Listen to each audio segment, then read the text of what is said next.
बोलो जयकारा बोल मेरे श्री गुरु महाराज की जय। गुरुमुखो, यूं तो चारों युगों में चारों ही वेदों में नाम का प्रभाव है, परंतु कलयुग में तो विशेष रूप से है। इसमें तो नाम को छोड़कर संसार सागर से तरने का दूसरा कोई उपाय ही नहीं है। इसलिए सौभाग्यशाली है वह मनुष्य जो प्रभु नाम का सुमिरन करता है। ऐसे ही भाग्यशाली थे भक्त गणेश दास जी। भक्त गणेश दास जी का जन्म मध्य प्रदेश के बालाघाट जिले में एक गांव में हुआ था। उनका जन्म एक ऐसे घर में हुआ था जो भक्ति भाव संपन्न और साधु सेवी था। उनके माता पिता जगत की चर्चाओं में अपना समय व्यर्थ न करके भगवान के नाम सुमिरन तथा भगवान के गुणानुवाद गायन करने और सुनने में ही अपना अधिक से अधिक समय व्यतीत करते थे, जिससे गणेश दास जी के दिल में बाल्यकाल से ही नाम एवं भक्ति की लगन लग गई। ऐसे परिवार में जन्म होना जहाँ प्रारंभ से ही मनुष्य को भक्ति का वातावरण मिले, पूर्व जन्मों की कमाई का ही परिणाम होता है। भगवान श्री कृष्णचंद्र जी महाराज जब अर्जुन को गीता का उपदेश कर रहे थे, उस समय अर्जुन ने भगवान के सम्मुख अपना एक संशय रखा था कि हे कृष्ण, जो योग में श्रद्धा रखने वाला है परंतु संयमी नहीं है, इस कारण जिसका मन अंतकाल में योग से विचलित हो गया है, ऐसा साधक योग की सिद्धि को अर्थात भगवत साक्षात्कार को ना प्राप्त होकर किस गति को प्राप्त होता है। हे महाबाहो, क्या वह भगवत प्राप्ति के मार्ग में मोहित और आश्रय रहित पुरुष छिन्न भिन्न बादल की भांति दोनों ओर से भ्रष्ट होकर नष्ट तो नहीं हो जाता?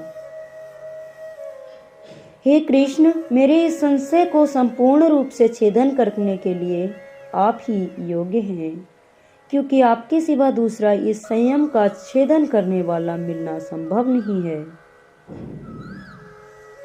अर्जुन का संशय निवारण करते हुए भगवान ने फरमाया, हे पार्थ, उस पुरुष का ना तो इस लोक में नाश होता है और ना परलोक में ही, क्योंकि हे तात, परमात्मा प्राप्ति के लिए कर्म करने वाला कोई भी मनुष्य दुर्गति को प्राप्त नहीं होता। योग भ्रष्ट पुरुष पुण्यवानों के लोकों को अर्थात स्वर्ग आदि उत्तम लोकों को प्राप्त होकर उनमें बहुत वर्षों तक निवास करके फिर शुद्ध आचरण वाले श्रीमान पुरुषों के घर में जन्म लेता है।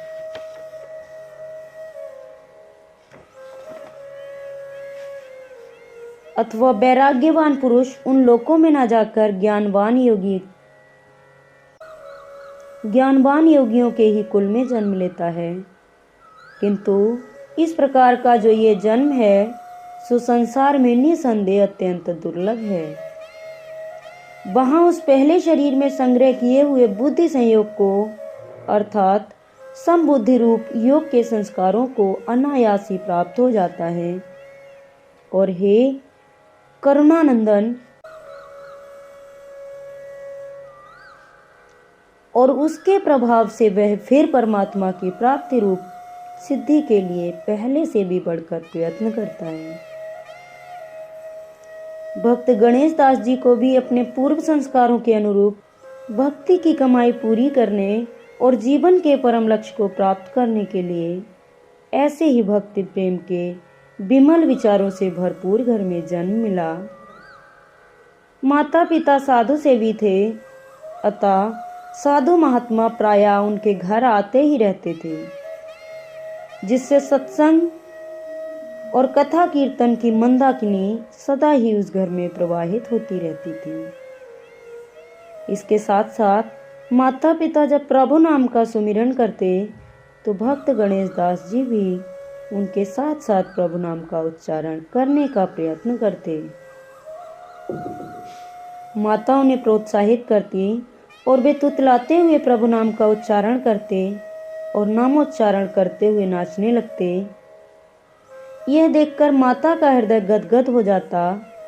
पिताजी भी उन्हें वैराग्यवान भक्तों की कथाएं सुनाते, जीवन के परम लक्ष्य का उन्हें बोध कराते और भगवान के गुणों का उनके सम्मुख वर्णन करते, जिससे आयु बढ़ने के साथ साथ गणेश दास जी के दिल में संसार के प्रति विरक्ति और उपरामता दृढ़ से दृढ़तर होती गई और संसार के भोग उन्हें नीरस दिखने लगे। धन्य है ऐसे माता पिता जो अपनी संतान को बीज के समान विषय भोगों में प्रवृत्त ना करके उसे भगवान की भक्ति की ओर प्रवृत्त करते हैं।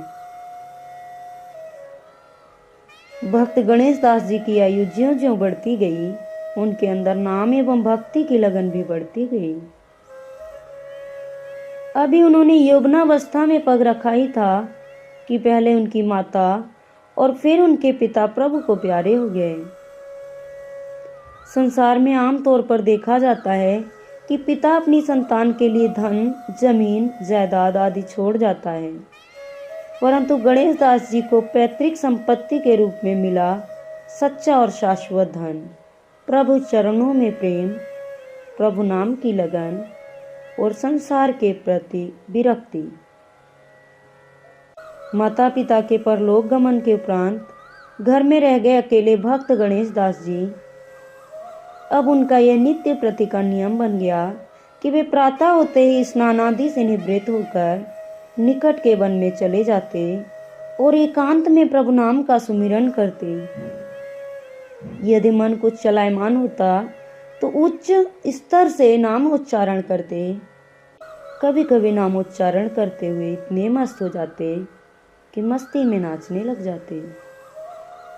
जब भूख बहुत सताती तो कंदमूल अथवा जंगली फल खाकर क्षुधा मिटा लेते। रात्रि हो जाने पर घर वापस आ जाते और गांव के लोगों को एकत्र कर भगवान और भगवान के भक्तों की कथाएं सुनाते। संबंधियों ने विवाह करने के लिए उन पर बहुत जोर डाला। गृहस्थ आश्रम की अनिवार्यता जतलाते हुए अनेक प्रकार के प्रमाण देकर उन्हें समझाने का प्रयत्न भी किया। कई तरह के प्रलोभन भी दिए, परंतु कामिनी कांचन का माया जाल उनके चित्त को अपनी ओर आकर्षित ना कर सका। जिसने नाम के सच्चे रस का पान कर लिया हो, संसार के विषय रस उसे अपनी ओर भला कहाँ आकर्षित कर सकते हैं। श्री कबीर साहिब जी फरमाते हैं कि जिसने माया के रस अथवा विषय रस छोड़ दिए हैं, उसे ही प्रभु नाम के रस का आनंद प्राप्त होता है, और जिसने नाम रस का पान कर लिया है उसे माया के झूठे रस तनिक भी नहीं भाते। जब निकटवर्ती संबंधियों ने विवाह के लिए अत्यधिक जोर देना शुरू किया तो भक्त गणेश दास जी ने गांव छोड़ने का मन ही मन निर्णय कर लिया और वे एक रात को चुपचाप गांव छोड़कर पंढरपुर चले गए। वहां वे सारा दिन प्रभु नाम के सुमिरन में व्यतीत करते और रात को कीर्तन में सम्मिलित होते। धीरे धीरे वे भजन बोलने लगे। उनके गले में मधुरता थी और चित्त में वैराग्य। इसलिए जब वे भजन गाते तो एक अनोखा समय बंध जाता।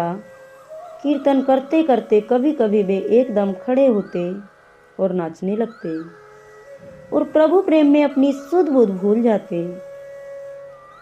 धीरे धीरे उनकी ख्याति बढ़ती गई और उनके कीर्तन में प्रेमी भक्तों की अपार भीड़ इकट्ठी होने लगी। एक बार छत्रपति शिवाजी पंढरपुर पहुंचे। भक्त गणेश दास जी की ख्याति सुनकर वे भी वहां जा पहुंचे जब भक्त जी कीर्तन कर रहे थे। कीर्तन करते करते भक्त जी एकाएक उठ खड़े हुए और भाव विभोर होकर नाचने लगे तथा उच्च स्वर से प्रभु नाम का उच्चारण करने लगे। नामोच्चारण में भीड़ भी उनका साथ दे रही थी।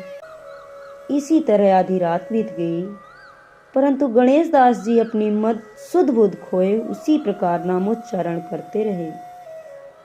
अंततः प्रेमियों के चिताने पर उन्हें होश आया उनके प्रभु प्रेम को देखकर शिवाजी बड़े प्रभावित हुए और उन्होंने भक्त गणेश दास जी से विनय की कि वे उनके खेमे में रात्रि व्यतीत करें।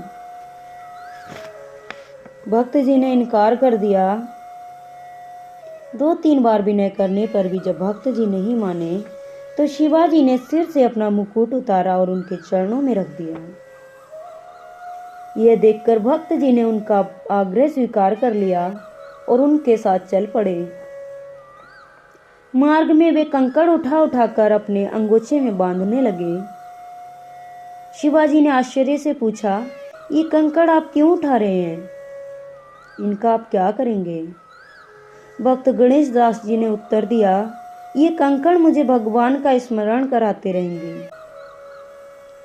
अपने शिविर में पहुंचने पर शिवाजी ने भक्त जी के सत्कार के लिए हर प्रकार की उत्तम व्यवस्था की। शिवाजी ने सुगंधित जल से उनके चरण धोए, फिर उन्हें एक आसन पर बिठाया। उनके बैठते ही स्वर्ण पात्रों में उनके सम्मुख भोजन परोस दिया गया, जिसमें अनेकों प्रकार के व्यंजन थे। भक्त जी ने बड़े संकोच से थोड़ा सा भोजन किया। तदुपरांत शिवाजी ने उनसे विनती की, रात्रि अधिक हो चुकी है, आप विश्राम कर लें। यह कहकर वे उन्हें एक खेमे में ले गए, जहां पलंग के ऊपर मखमली गद्दे थे, जिन पर फूल बिखरे हुए थे। यह देखकर भक्त जी सन्न रह गए।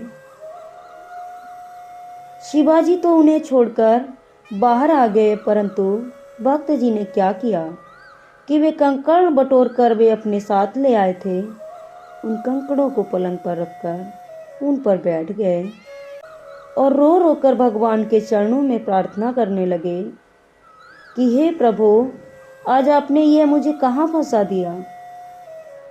हे दीनानाथ, मेरे कपटी मन में इन भोगों के प्रति कहीं ना कहीं कुछ आसक्ति अवश्य रही होगी, तभी तो आप मुझे यहाँ ले आए हो। हे प्रभु, मुझे यह सब कुछ नहीं चाहिए, आपका स्मरण ध्यान में पल पल करता रहूं, यही मेरी हार्दिक इच्छा है। इसी तरह रोते और प्रार्थना करते उनकी रात बीती। शिवाजी छिप कर रात भर यह सब कुछ देखते रहे। उनके दिल में भक्त जी के लिए अत्यधिक श्रद्धा हो गई। प्रातः होने पर शिवाजी खेमे के अंदर गए और भक्त जी को प्रणाम करके पूछा, भक्त जी, रात को कोई कष्ट तो आपको नहीं हुआ? रात सुख से तो व्यतीत हुई। भक्त गणेश दास जी ने उत्तर दिया, जो क्षण प्रभु के सुमिरन ध्यान में बीते, वही क्षण सफल एवं सुखद है। आज की रात मेरी प्रभु की याद में व्यतीत हुई, इसलिए अत्यंत सुखद रही। भक्त जी के ये वचन सुनकर शिवाजी के नेत्रों में जल भर आया। उन्होंने भक्त जी से क्षमा मांगी और वापस उनके स्थान पर छोड़ आए। इस घटना से भक्त गणेश दास जी की ख्याति दूर दूर तक फैल गई और लोग उन्हें परम भक्त मानने लगे और उनका अत्यधिक आदर मान करने लगे। अब दूर दूर से लोग उनके पास आने लगे, जिससे उनके भजन सुमिरन में विघ्न पड़ने लगा। भक्त जी सोचने लगे कि लोगों की अब यहाँ बहुत भीड़ इकट्ठी होने लग गई है और लोग मेरी बहुत मान प्रतिष्ठा करने लग गए हैं, जिससे नाम सुमिरन में बड़ी बाधा पड़ने लग गई है। नाम से दूर करने वाली ये मान प्रतिष्ठा तो पतन का कारण है, इसका शीघ्र अतिशीघ्र त्याग कर देना चाहिए। सत्पुरुषों के वचन भी हैं, आला मुँह कर मान का आदर लाभो आगी, मान बढ़ाई छाड़ के रहो नाम लो लागी।